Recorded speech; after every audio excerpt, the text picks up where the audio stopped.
बिस्मिल्लाहिर्रहमानिर्रहीम। अज़ीज़ तलबा व तालिबात और गुलिस्तान चिश्त के नाज़रीन, अस्सलामु अलैकुम वरहमतुल्लाहि वबरकातुहू। सीरतुन्नबी सल्लल्लाहु अलैहि वसल्लम के दुरूस का हमने आगाज़ किया था और उस सिलसिले की एक वीडियो आपके सामने हमारे यूट्यूब चैनल पर भी मौजूद है। तो उसी सिलसिले को आगे बढ़ाते हुए ये आज दूसरी वीडियो हम रिकॉर्ड करा रहे हैं आपके लिए, ताकि हुज़ूर अकरम सल्लल्लाहु अलैहि वसल्लम की सीरतुन्नबी का हुज़ूर अकरम सल्लल्लाहु अलैहि वसल्लम की सीरत पाक का एक खाका इख्तिसार के साथ हमारे जहनों और सीनों में महफूज हो जाए और हम उसवाए रसूल सल्लल्लाहु ताला अलैहि वसल्लम के मुताबिक ज़िंदगी बसर करने की कोशिश करें। अज़ीज़ तलबा व तालिबात, सीरतुन्नबी सल्लल्लाहु अलैहि वसल्लम एक वसी मौजू है और इसके ज़ैली कई उन्वानात हैं, तो हम इख्तिसार के साथ बस एक खाका आपके सामने पेश करेंगे। तफसीलात कुतुब सीरत में आप पढ़ सकते हैं और पढ़ना चाहिए।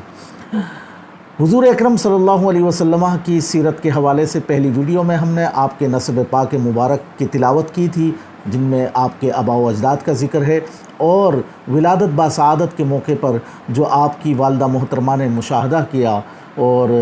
जो करामात और जो मुशाहदात आपकी वालदा मोहतरमा ने फ़रमाए, तो उसका भी ज़िक्र हमने आपके सामने पेश किया था। हुज़ूर अकरम सल्लल्लाहु अलैहि वसल्लम के वालिद मोहतरम हज़रत सैयदना अब्दुल्ला का इंतिकाल आपकी पैदाइश से पहले ही हो चुका था,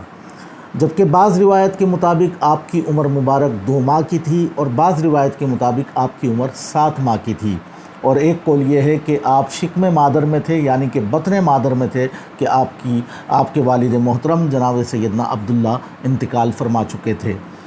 आपकी कफ़ालत आपके दादा हज़रत सैयदना अब्दुल मुत्तलिब रज़ियल्लाहु ताला अन्हु ने फ़रमाई, और अब्दुल मुत्तलिब रज़ियल्लाहु ताला अन्हु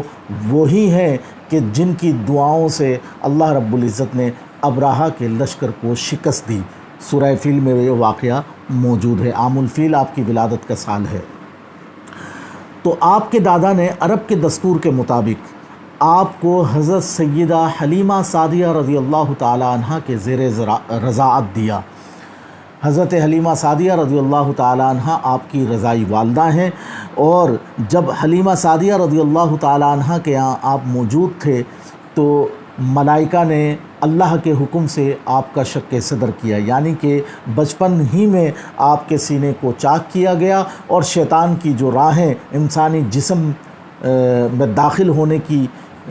होती हैं, उन राहों को दानिश ईमान से पुर कर दिया गया और आपके सीने को ईमान और हिकमत से भर दिया गया। शक्के सदर का एक वाक़या मेराजुन नबी सल्लल्लाहु अलैहि वसल्लम के हवाले से भी मिलता है। वो तो सफ़र मेराज की तैयारी के वक्त जब आप आसमान दुनिया की सैर के लिए जा रहे थे तो आपका शक्के सदर किया गया, लेकिन ये बचपन ही में आपके शक्के सदर का वाक़या है। इसीलिए सीरत निगारों ने लिखा है कि आपका शक्के सदर कम से कम 2 बार हुआ है। बाज़ रिवायात में आता है कि 3 बार आपकी ज़िंदगी में आपका शक्के सदर किया गया, यानी कि आपके सीने को चाक करके दौलत ईमान और नूर से, अल्लाह की हिकमतों और नूर से भर दिया गया। बाहर के हुज़ूर अकरम सल्लल्लाहु अलैहि वसल्लम को सोबिया नामी एक ख़ातून ने भी दूध पिलाया। यही वजह है कि सीरत निगारों ने उनको भी आपकी रज़ाई वालदा कहा है। ये सोबिया वही ख़ातून है जो अबू लहब की कनीज़ हैं। हुज़ूर अकरम सल्लल्लाहु अलैहि वसल्लम के हुज़ूर अकरम सल्लल्लाहु अलैहि वसल्लम की वालदा मोहतरमा का इंतकाल जिस वक्त हुआ उस वक्त आप सल्लल्लाहु अलैहि वसल्लम की उम्र मुबारक 4 साल की थी। बाज़ रिवायत के मुताबिक 6 साल की आपकी उम्र थी, लेकिन जब आपके दादा हज़रत अब्दुल मुत्तलिब का इंतकाल हुआ तो उस वक्त आप सल्लल्लाहु ताला अलैहि वसल्लम की उम्र मुबारक 8 साल की थी। रिवायत में आता है कि 8 साल 2 माह 10 रोज़ की आपकी उम्र मुबारक थी कि आपके शफ़ीक दादा इस दुनिया से रुखसत हुए। तो दादा के इंतकाल के बाद, हज़रत सैयदना अब्दुल मुत्तलिब के इंतकाल के बाद आपकी कफ़ालत आपके अज़ीज़ चचा हज़रत सैयदना अबू तालिब ने फ़रमाई। आप सल्लल्लाहु अलैहि वसल्लम को कुरान मजीद फ़ुरक़ान हमीद में अल्लाह रब्बुल इज़्ज़त ने اس طرح مخاطب کیا، الم یجد کا یتیمن فآوا، کیا ہم نے آپ کو یتیم نہ پایا کہ اپنی آغوش میں لیا؟ یعنی کہ اللہ رب العزت ارشاد فرماتا ہے کہ اے محبوب صلی اللہ علیہ وسلم، ہاں ہم نے آپ کو در یتیم پایا، انمول موتی پایا، بالکل تنہا پایا تو اپنی آغوش رحمت میں لیا، اور آغوش رحمت میں لیتے ہوئے آپ کی کفالت کے انتظامات اللہ رب العزت فرماتا رہا۔ تو سیدنا ابو طالب نے آپ کو انتہائی شفقتوں کے ساتھ اور محبتوں کے ساتھ آپ کی پرورش فرمائی۔ جب آپ لڑکپن میں ہوئے تو عمر شریف آپ کی 12 سال 2 ماہ کی تھی۔ 12 سال 2 ماہ کی عمر میں لڑکپن میں آپ نے اپنے چچا ابو طالب کے ساتھ، حضرت سیدنا ابو طالب کے ساتھ شام کا سفر کیا۔ جب آپ شہر بصرہ کی طرف پہنچے، جو شام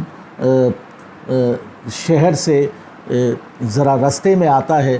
شام سے پہلے یہ علاقہ پڑتا ہے شہر بصرہ، تو وہاں کے ایک راہب تھے بحیرہ راہب۔ انہوں نے جب حضرت ابو طالب کے ساتھ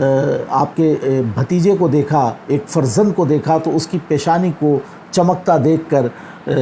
اور دیگر نشانیوں کو دیکھ کر تو ابو طالب سے فرمایا بحیرہ راہب نے کہ یہ رسول رب العالمین ہے، یہ خاتم النبیین یعنی کہ محمد مصطفیٰ صلی اللہ تعالیٰ علیہ وسلم ہیں، یہ اللہ کے آخری نبی ہیں، اور میں نے ان کو اس لیے پہچانا کہ میں نے اپنی کتابوں میں پڑھا کہ اللہ کے رسول کی، آخری رسول کی یہ علامتیں ہیں، اور وہ علامتیں میں نے تمہارے بھتیجے کی پیشانی پر دیکھی ہیں، اور مزید یہ کہ جب تم اس علاقے میں داخل ہوئے تو کوئی درخت اور کوئی پتھر ایسا نہ تھا کہ جو سجدہ ریز نہ ہو گیا ہو، تو میں نے درختوں کو اور پتھروں کو سجدہ کرتے ہوئے دیکھا ہے، اس لیے ابو طالب میں نے تمہارے بھتیجے کو پہچانا ہے کہ یہ اللہ کے آخری نبی ہیں۔ تو میرا ایک مشورہ ہے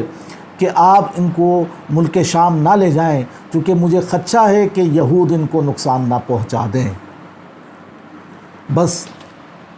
یہی ہم اپنی آج کی ویڈیو کو ختم کرتے ہیں کہ بحیرہ راہب نے کہا کہ اے ابو طالب، آپ اپنے بھتیجے کو مکہ کی طرف روانہ کر دیں، ملک شام کی طرف نہ لے کر جائیں، کہ خدشہ ہے کہ یہود انہیں نقصان پہنچا دیں گے، چونکہ یہود کی کتابوں میں بھی آخری نبی کی علامتیں موجود ہیں۔ تورات و زبور، انجیل جو عیسائیوں کی، اور تورات و زبور جو ہے وہ یہودیوں کی کتابیں ہیں، تو اس میں علماء یہود یہ جانتے ہیں کہ اللہ کے آخری نبی کی کیا نشانیاں ہیں۔ جب میں نے پہچان لیا اپنی کتابوں کی معلومات کے مطابق، تو یہ یہود تو بہت چلاک ہیں، یہ بھی پہچان جائیں گے کہ یہ اللہ کے آخری نبی ہیں، اور وہ ان کو نقصان پہنچائیں گے۔ تو مجھے خدشہ ہے کہ کہیں آپ کے بھتیجے کو یہ نقصان نہ پہنچائیں، آپ انہیں مکہ کی طرف روانہ کر دیں۔ تو حضرت ابو طالب چونکہ آپ سے بہت محبت اور شفقت فرمایا کرتے تھے، اور اپنی جان سے زیادہ، اپنے بچوں سے زیادہ آپ کو عزیز رکھتے تھے، تو جب بحیرہ راہب کی یہ بات سنی تو آپ کو مکہ کی طرف روانہ